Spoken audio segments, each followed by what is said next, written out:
So this week, what did I do? Let's see. Last week I was saying that trying to figure out the timeline. I think last week I was saying possibly if I drive really slow, the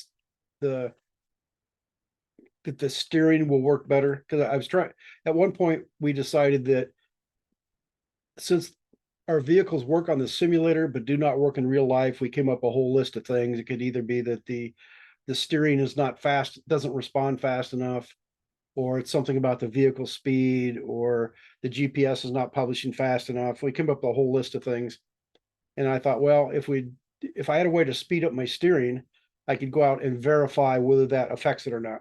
And I decided, uh, being lazy, I decided that instead of trying to mechanically speed up the steering or try and put an extra battery on the steering, that what I could do is I could just drive really slow. So I went out and drove around the yard really slow. And much to my surprise, it worked. It stayed on path and it stayed on path really well. But I was just barely creeping along to make that happen. So then I thought, what was the next thing?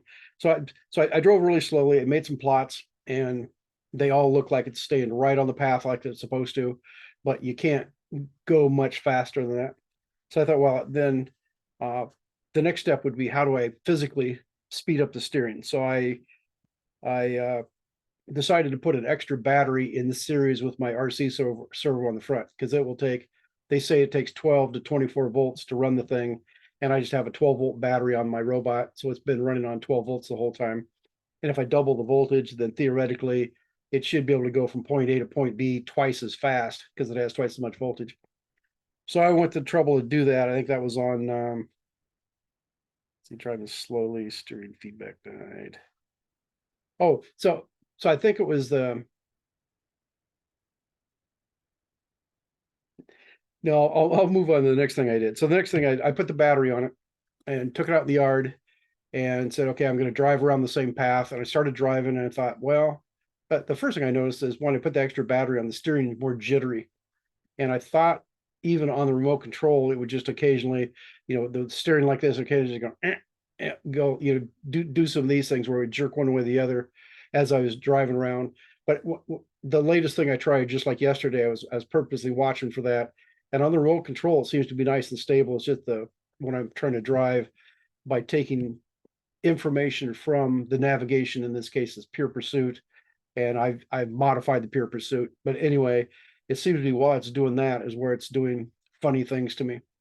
So I was trying to decide, is it noise on the input of the RC servo picking up electrical noise from something and just making it jerk back and forth, or is it the fact that the code, it says that the way I've modified it, I say I take my heading and then I take an angle from base link to the target, and the difference between those two just becomes my steering angle. So if either one of those two things coming in is noisy, bouncing around for whatever reason, then theoretically my requested steering command is going to follow that, since it's just simply the difference of those two. And in reality, the one between base link and the target point, well, the target point is fixed. It's just a point on that array, the path array. So that's a fixed point. And the base link is basically at any given point, that's just sitting there and shouldn't be doing anything stupid unless, if the stuff coming in from GPS, if that point's bouncing around a little bit, then theoretically that might kind of wiggle that line and change the angle a little bit. And then I've noticed that the heading of the vehicle as it comes in, that tends to be a little bit noisy coming in. So anyway, I had all those different things to consider, what is causing that. So I went ahead and drove it with the battery on, and I wasn't purposely trying to drive as slowly as possible. So I was driving faster this time, and I noticed it seemed to be working relatively well. If I'd speed up too much, they would start acting funny again. So I decided that possibly making the steering faster is going to help the whole situation. So let's see, what was my next one? I did that, drove around. So then I went back in the house, looked at the plots, and yeah, they seem to be they kind of bear out the fact that if I'm driving slowly but not creeping, that it does seem to work well. And then if I'd speed up at some point, it would start acting funny again, which says yes, if the steering is fast enough, it might actually solve that. So I thought, well, another thing I could do is I could go look at my steering feedback, because at one point, just as a debug type thing, I soldered a wire onto the position potentiometer on the steering servo. So I just the center, the wiper of the pot, which normally in normal operation they just put 5 volts on one end and ground on the other. So as the thing turns back and forth, it's got like a 300-degree travel. The thing rotates like this, and that's directly connected on the end of the pot. So the pot just gives you a 0 to 5 volts depending where you are on that full travel of the thing. So I had that wire soldered on, and one time I just took some tape and taped an Arduino Nano to the frame and ran that wire and plugged into the analog input pin. And then it's just got a USB cable that goes back to a USB hub. So I can read that while the thing's driving around. It just simply, I just created a node that says read that and publish that as a steer feedback topic. And I thought, well, I could go look at that. So it turns out let's see, was it I think I did 2 runs when I put the battery on. I think I did 2 runs, and I went back and thought, okay, I can look at that steering feedback. When I did, I realized the first run that I made, the steering feedback died before I actually even started driving. So I could see it start off at 0, and then when I started up some launch files, I saw it jumped up to wherever, to some value saying it might have been when the thing turned to the left and it was ready to go. I could see that on the plot, and then that just died. So I had no more data after that. So then it turns out what I did that day, after I drove around once, I just said, okay, I'll just drive back. I think I shut down the Pure Pursuit launch file, which shuts down the logging. I drove back to the starting position and just started up Pure Pursuit and then published the path and drove around the second time. Well, since I didn't reset everything, my steering feedback was still dead, and I didn't realize at the time. And because I didn't think about this till after the fact that that was the case. So I kept thinking, I should fix that and look into why it's doing that. And on a related note, back when I was trying to get my vehicle to go faster and have more power, I added that 12 volt to 24 volt step up converter. So it takes the battery voltage, it gives me 24 volts, and then that was running my power driver and then driving the main motor to drive the back wheels. And I noticed on that one, after I added that to it, if I'd be on the sidewalk and say slam it hard forward, the thing would ramp up because I wanted to see how fast it would go. And that's about the same time I added current sensing to both the main motor and the RC servo. So I was watching the plots of the current, and I could see it jumped up to some fairly high value just instantaneously, and then came back down. And as soon as I let go of the stick, so it would go from full speed and try to stop the thing. Something on my USB, one of my USB hubs would shut down when I did that. So it was creating enough electrical noise in the system that it was affecting other things, and the USB hub was shutting down. And now I'm thinking that might be the same problem here. I put more voltage on the RC servo. Somehow it's generating enough electrical noise to kill my Arduino Nano. It doesn't damage anything. It just simply it stops reporting. And if I just turn it off and turn it back on, it goes back to doing what it's supposed to. So let's see. I looked at that and decided the feedback stuff wasn't working. And I any plots that I'd done, I think since I put the battery on, anything I look at, the steering feedback dies at some time, not necessarily right up front. Sometime halfway through or 3/4 of the way through. I haven't seen any where it's actually finished that. So I'm thinking what I need to do is back up to some plots before I put that battery on and see if the steering feedback stays stable the whole time at that point to give me another clue on that. And I was going to do that last night. I thought, oh, it's 3 o'clock in the morning. I'm going to bed.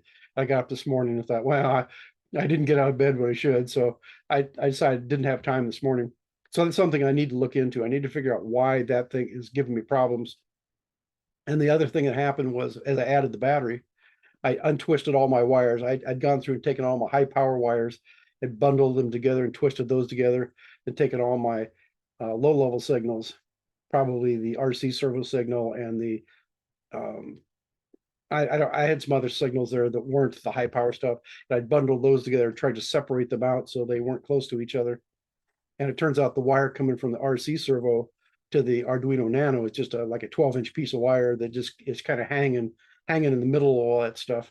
So it could be that anything there, just physically moving the wires around may have caused this problem, and or they may have nothing to do with it. So I just need to look into that and figure out um, if I can figure out how to get rid of that.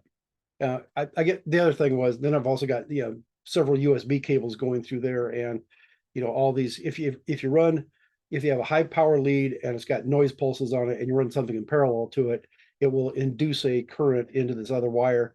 And if it gets back into the USB stuff, then that screws up the USB hub and all that kind of stuff. In this case, that thing is just literally taped onto the frame with some electrical tape, and then it's got a USB cable that runs up the top. So I could just move that to the other side of the frame where I don't have the high power stuff. That might be one way to get rid of that. So anyway, the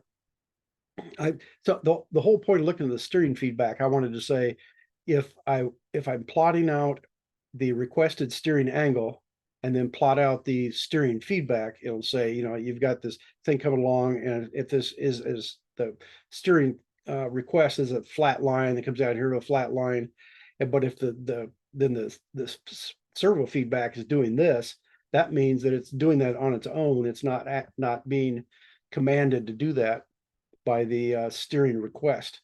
So that's why I was looking at it. I want to see if I could figure that out. As I just mentioned a few minutes ago, a long time ago, I put current sensing on both the RC servo and the main motor on the back, and it occurred to me, oh, those should be in the data. So I dug through, and sure enough, there was the data showing up. I noticed the current for the RC servo is really noisy, and I didn't spend any time trying to get that right in the first place or trying to clean it up. I just wanted to know basically, because I had no idea how much current that motor is drawing or how much current the motor in the back is drawing, and so I just simply added it in there. So now that's the advantage of saving a lot of extra information in your bag files. So I can go say, oh, gee, let's see what happened. And if you can remember what that stuff's called, you go plot it out and see what's going on. So then at that point, I could say, because anytime, see if your wheel's like this and it tries to go like that, there's going to be a current pulse as the motor runs like that. So I should be able to see that on the current plots. And it turns out when I first start the thing up, it's sitting there pointed north with the wheels pointed straight ahead. And then as soon as I flip the switch from manual to automatic mode, the wheels will turn at about a 30-degree angle to a hard left. And as it does that, I can see that on the plot. So I can see that the requested angle goes from 0 to 0.5 radians. And so that I see a step function there. And then by looking at the steering feedback, I can see that it'll come up at an angle responding to that, because that's just how fast the servo reacts. And then it'll hold at that. And while it's doing that, if I look at the current, then I'll see that it'll come up it's like 6 amps or something. Drawing 6 amps as it's turning to the full hard left. And that all seemed reasonable. But then it gets out to the point where it may or may not have been a problem. And I was getting these big spikes, like very narrow spikes, like 8 amps and 11 amps, which is way more than what just a normal turn over to the side is. So it could be that it was trying to go like this and then go like this. So, just the fact that the motor gets up to full power and says, no, I'm supposed to be over here, and comes back this way.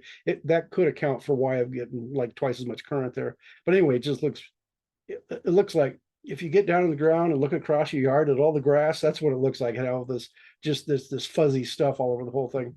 So anyway, that's something else I can look at. I could try to clean that up so I've got a better idea what's going on there. So that's just one more thing to put on the list, that I've got current monitoring for both the main motor and the servo. And if I clean those up till they're actually usable, I can clean them up and scale them, which I think they're scaled right now. They are, and it shows me value in amps. But that's something else that, since I have it anyway, I may as well have good clean data there. So that didn't really solve all my problems. I still don't know if it's noise on the input of the RC servo, or if the code is telling it to do that. So let's see. So I got it. So with the battery on, I had the faster steering. I drove it around, and actually, as I was driving around, I thought, was it that time or the next time? One of the times when I was driving it, I thought, it doesn't look like it's working real well. So I think this is the third time I drove it, and I can't remember what I did to it. But anyway, I thought, well, it doesn't really seem to be staying on the path. But much to my surprise, when I went and back and looked at the plots and said, yeah, it does seem to be staying on the path where it's supposed to. It seemed to the path seemed to be noisier, just had little jitter stuff like this as it's driving around, but it was actually going where it was supposed to. So that also leads to the fact that possibly the faster steering is going to help solve the problem here. And in investigating there, that's where I found out the steering feedback is dying, and it turns out I can read the current, but the current's noisy, and so neither one of those really answered all my questions. So what was the next thing I did? So when I was looking at plots, I thought I'm looking at the steering signal coming out, and it does have some kind of jagged, it comes along like this, and it's got some kind of, it's you would expect it to go like this, but it does have some extra little spikes and stuff on there. So I went into Plot Juggler and says, I wonder if I can average that. And sure enough, you say edit the plot, and you say, I think it says moving average. So I just click on moving average, and they suggested a 10-point moving average. And I clicked on that. And that sure enough, that does smooth out the plots. So I can average the heading coming in, I can average the angle to the target, and then I can also average the actual steering command coming out. So that, well, why don't I try to drive it that way? So I sat down and wrote some averaging code, and I said, take what normally would have been the steering request, and I said run a 10-point moving average on that to smooth it out, and I loaded that into the thing, and I went out and drove that, and it's it was trying to follow the path, but it would kind of it drive along like this, and I go, and you go, and at kind of a regular pattern, it seemed to be doing funny things like that. And I finally decided it's probably my averaging routine's not working. So it's got a 10-point thing. So every 10 points, then it updates or something like that. So then while I was sitting in the middle of the yard, I just shut it down and changed the code and recompiled it and said, go back to controlling off the way, just off my requested steering angle. So it's controlling on that. And I said, take the averaged one and write it into my command velocity, since I'm not using that anyway. And I went ahead and drove it around. And again, it drives fairly well that way, because that's the way I was doing it before. So I went back and looked at those plots, and it looks like nothing was averaging. So again, I think the averaging routine is screwed up somehow. So I changed that. I put some static variables in my function and decided maybe those aren't being saved or not initialized. So last night I made those global and recompiled it, but I haven't tested it anymore. So that's kind of where I'm at on that. I was thinking that if I'd average that steering, number one, it may not go where it's supposed to, but it should be a nice smooth, the steering should be nice and smooth instead of jerking back before it go, it should now just go on a nice smooth curve as it drives around. But it wasn't doing that, so that had me baffled. So I have to go out and test that, and it's raining a little bit, so I don't know if I'll get around to doing that today. So let's see, plot averaging. So that was doing the averaging there. I went out, drove it, plotted it, and then what's the next thing I did? That was yesterday. I was doing that, and anything else here? So on my to-do list, I need to check. Oh, I need to go back and plot the steering feedback before I added that extra battery, and that might tell me, is electrical noise causing that, or is it always died just randomly? So there might be something else funny there I can look at. So it's either the extra current is causing, adding the battery, possibly either it's causing extra noise or extra current or whatever, and that might be screwing the things up. So if I go back and look at old plots, I might be able to tell from that, what was going on.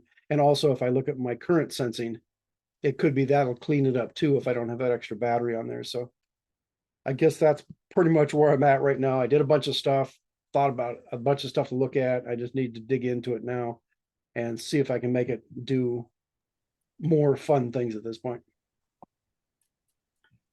Do you have any idea what the your steering was before and after in radians per second? Like to say, hey, it was wavy when it was 0.3 radians per second, but now that I'm doing it, Well, 5 radians a second, then it's better. so before I started this whole thing, I pulled up my steering feedback and looked at the slope on those. You know, it said how long does it take to go from full left to full right? You know, how long does that take? And then figured out how many radians that was. Because I think at that point I think I'd limited it to plus and minus 0.4 radians, which means from full left to full right would be 0.8 radians, and it looked like it was taking 3 seconds to do that. And that's 3 seconds is way too long. So I don't know. I might have screwed up those calculations. But anyway, I have a way to do that. And the first number I came up with that doesn't seem right. And then I moved on and did something else. So I can go back and look at that and find out. You'd just be Um, curious. yeah, because also if I say, I guess the simplest way would be put it in manual mode and move it, say, to full left hard stop, and then just move it to the full right hard stop to give it a step function.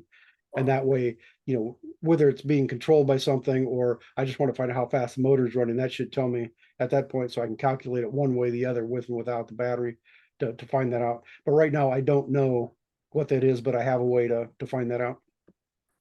Now, on the power stuff with the USB, I mean, because I may have a similar issue, I don't know what sort of circuitry would you have to put on the USB power to filter out that kind of I think spike. that I think the answer to that is you don't do anything in the USB. You just find out what the source is that's causing that and calm that down. Either move it further away from your cables or put some kind of filtering on. Say if it's your motor driver or whatever, you just uh, figure out some way to keep that from generating the big pulses to start with. Because I don't think you're going to do. I wouldn't attempt to do anything to the USB itself other than make sure their cables aren't running next to your big power leads. And I think that would help immensely. Also, it could be if you're injecting stuff back into your USB, either from, say, you got ground loops and the ground there goes through the ground of your USB cable back to your hub, that might cause a problem. So again, getting rid of ground loops in the system might help. And I don't know if, you know, just extra voltage pulses on the two data lines instead of the USB are going to cause it to do that. So there's just various ways. Number one, you don't want the noise pulses getting into your USB cable in the first place. So if you can eliminate that, um, you know, eliminate external sources from causing that. So that might be the main answer to that. And the other thing I noticed was when my steering feedback shuts down, I don't get something on the screen saying, "Oh, by this node died because it can't talk to the USB interface." I suppose if I pull a D message, that'll tell me immediately if you add or delete a USB interface. But on the Arduino Nano, it's set up where it's got that extra chip. It's like an FTDI type chip. The original ones had, I think, an actual FTDI chip, and the newer ones had that like CH340 or something. But basically, the processor can reset or get lost or whatever, and the USB interface just continues to run because it's a separate circuit on that. But if you're using an ARM processor, where probably the USB is coming right out of the processor chip itself, it could be in that case that it will uh, affect it enough that the computer will say, "Oh, your USB just shut down," or "I lost communication," or whatever. So you probably see an error message either pop up on the where you started the launch file for that device. It probably at that point will pop up and say, "Oh, I can't talk to this USB device anymore." And then if you have D message running, and just do a D message, what is it, dash dash follow. And what that does, every time a new thing comes in, it scrolls up. So that way, as you plug in stuff and unplug it, you'll see it show up on that. So that'd be another way to detect if that's what's happening, as opposed to the biggest problem is if you're driving around and things just don't work. Like in my case, my steering feedback just quits working, and I don't know why at this point. So I don't think it's the USB is shutting down. I think it's something the processor itself uh, got lost. You know, basically it got something and it jumped off into the weeds and it just never recovers. So that's that. So you got two issues there. Number one, figure out what's causing it in the first place, and then try to figure out how to get around that. You know, how to prevent it from doing that. Yeah. Well, I mean, I know that you wish you had more progress, but all that sounds like really good testing. So that's Any idea what your speed is up to now, meters per second? Not really, no. And the other problem is since I'm running from the joystick, I don't have any kind of actual speed control on it.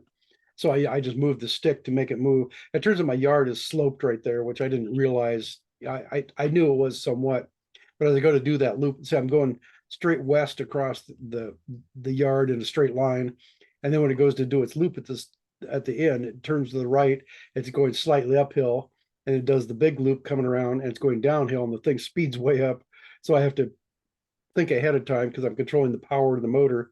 So as it starts to come down, I have to back it off so it doesn't get going too fast.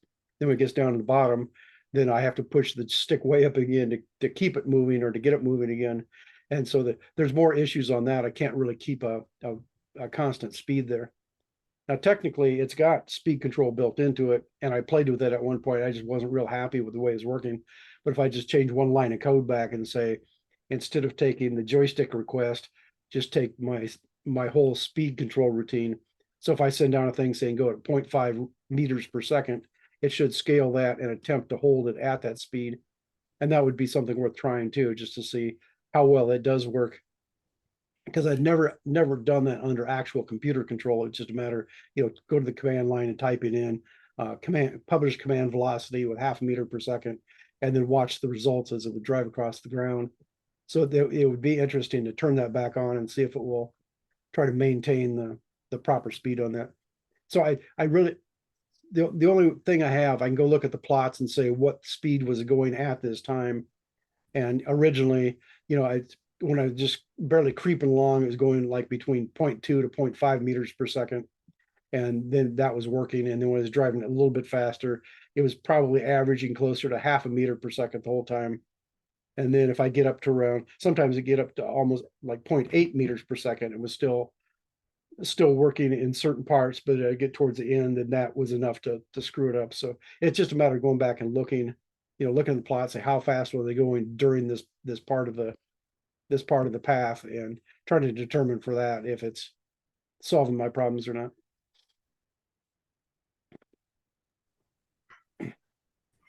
All sounds cool.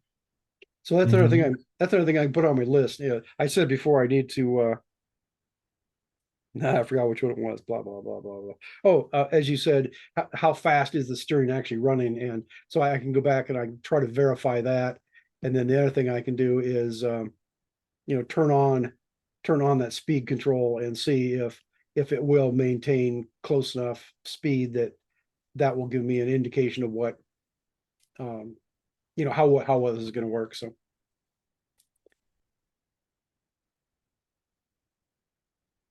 And it still keeps coming back to the point. I really should just tear it apart and put the other RC server on that's 4 times faster, and then get that all tuned up and adjusted, and then go from there and figure out. Because once I put that on, then I'm gonna have to probably, as jittery as this got with making it maybe twice as fast, I'll probably have to add something to control either the smoothing stuff or just simply just blatantly controlling the slew rate. Say don't let it turn any faster. Basically, give it a moving point. So if you want to go from here to here, instead of just giving it a step function, go from here to there, because then the motor's going to go, it's going to go like that. And what you can do is just have a loop that goes tick, tick, tick, tick, tick, tick, tick, tick, tick, tick, and you can control the tick rate, and that'll control how fast the speed's going to be. So you can have it to the point where it's going almost full speed, or you can have it move really slowly as it moves. So that is something different than trying to average the signal. So that I may have to add something like that just to calm it down. And that's where the Ackerman command has a field that says, what do you want your steering speed to be? And that you could feed that right into this loop that's controlling that. So that it already has a way to do that. I just have to implement that. Yeah, I have to do that too. Because I don't have any of that going on yet. And right now I'm still just using the Ackerman command, or it's going to be the command velocity method. So I'm just passing a forward velocity and a steering angle by using command velocity. So if I were to add this other stuff, I really should switch that over to an Ackerman command, which It's just a matter of saying subscribe to Ackerman command instead of command velocity. And now you got like six values to deal with instead of two or whatever it was. So I just need to go all the way through and, you know, want to get down to the vehicle itself. It says, okay, pick up the speed and the steering angle. And then if I've got steering speed and it's got some other stuff for the motor too, where you can say, I think you set the acceleration and because you give it speed. I think you set the acceleration. Then I think it says has maximum jerk. A jerk is the change of acceleration. So I have to decide. I could add all that stuff in and decide if that's going to solve my problems or not.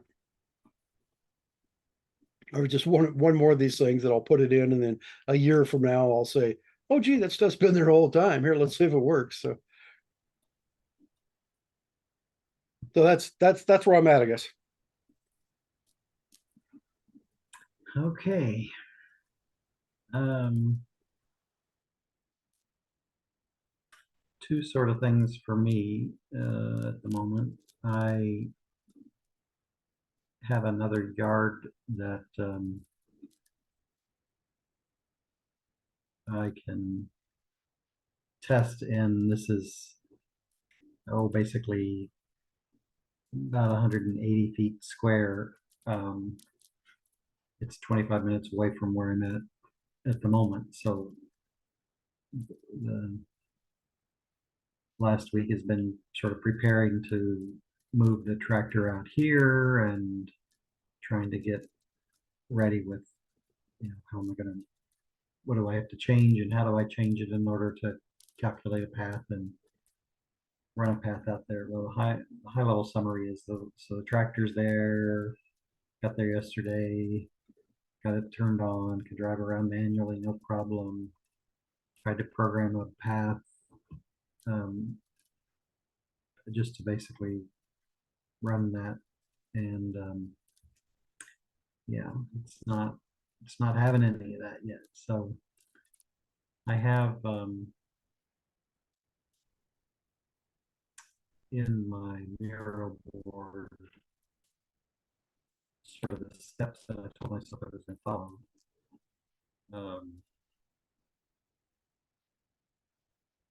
And the bottom line is I have a draft of this. It's not working, so I have to update this and figure out where I went wrong in trying to run a simple path. But part of it has to do with figuring out my, what's going to be the reference point, what's the initial IMU heading, what's the lat long of the reference point, and updating things like this GPS to ODOM program with that lat long, so that any path that I define is going to always be using that point. So part of the reason I was interested in the USB discussion is one of the challenges that I had. Let's see if I think I took a screen print of that.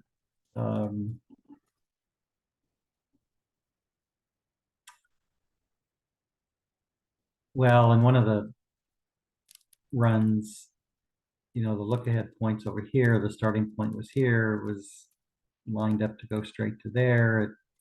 It decided to go off in a circle. And when I looked at the IMU data, my IMU wasn't working. It was just a flat line. So it wasn't bouncing around. It wasn't like the initial heading was wrong. It was just a flat line, which means to me that probably the USB port on the IMU wasn't working correctly. So, and I'd had some instances earlier in the day of having to reset the USB ports for the wheel odometry so that I'm always starting off with 0 on the wheel odometry. And so anyway, bottom line is I might have a USB thing going on, trying to get the startup process organized. for a new location, and what I have is a little bit of a user interface to help me with that. And I'm trying to find, where's the screen print of that? Oh, it's lower.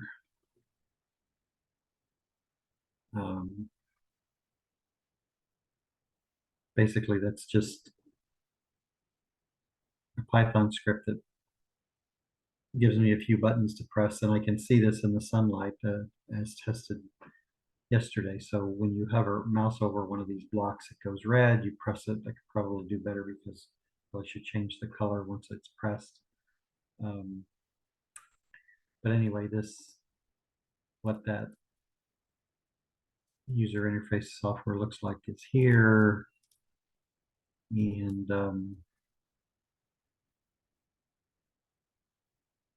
when it starts,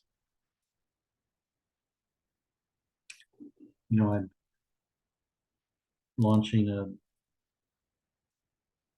launch file that's going to start. Well, this one doesn't particularly start Pure Pursuit. I don't start Pure Pursuit until I get a GPS fix signal, but it starts a launch file that gets ROS running. It subscribes to fix to see if I've got RTK status. Once I get RTK status, the little icon down here in the lower left-hand corner changes color. Once that's green, I'm ready to put one of these locations. And then when I pick a location,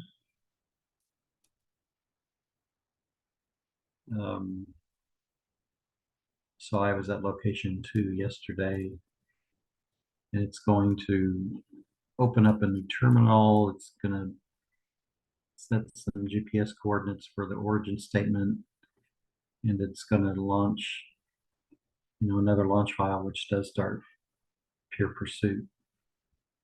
Now, it's not completely smooth because it should have arguments for the initial heading and whatnot, but it's the beginnings of a location-dependent user interface. And then let's see, what else is it doing? Oh, it starts the ROS record in the bag, puts everything in the bag file, so that I can look at what's going on afterwards. So that's basically where I'm at. And then I was messing around with RViz, saying,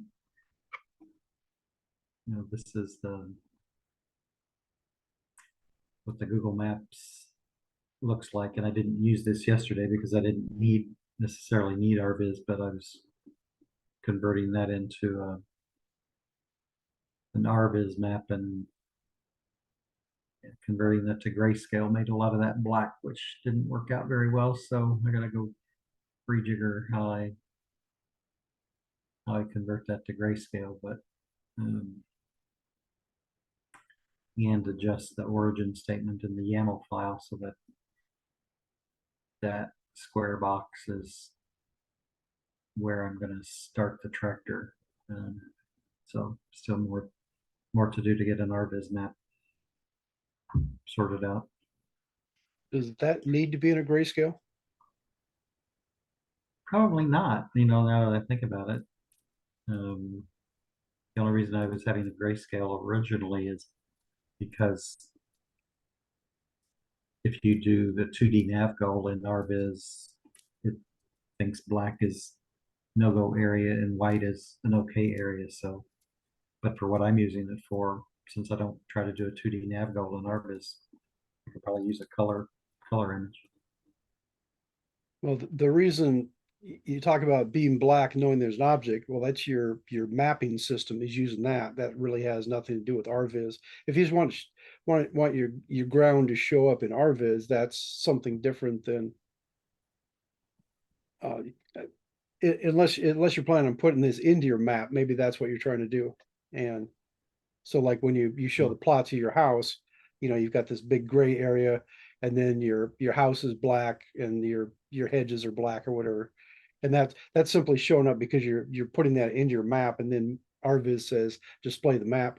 I thought what you're trying to do is just take an aerial photograph and put it as the background in your RViz, just so you can see where you are driving around, which is that's two different things. Yeah, you're right. I'll probably just revert to using color map and assume that I'll never have to try to do a 2D nav go through, to use RViz to issue a map goal or target, whatever. So more testing, good progress, some progress. Driving at 55 miles an hour down the road required me to take the electronics off and put inside the truck. So that was a little extra step. But again, another learning on what does it take to go to a different place. And in my Miro board somewhere, I've got a checklist started for new location. And where did I put that?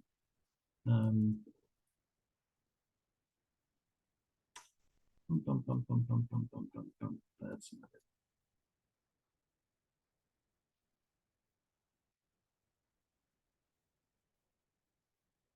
There we go. So these are, for me anyway, some things that are the beginnings of my, if I go to another location. So I've got to take my base station and the power supply, equipment, tools to move the electronics board, gas, extension cords, laptop power cord, something to make the reference point visible, and so on. Yeah, bug spray too. But I wanted to get it to as easy as you set the base station, you choose a reference point, you press go, and you're ready to go, but we're not there yet.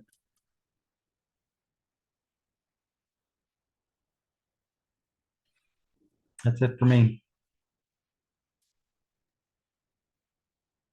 I guess that's it for me too.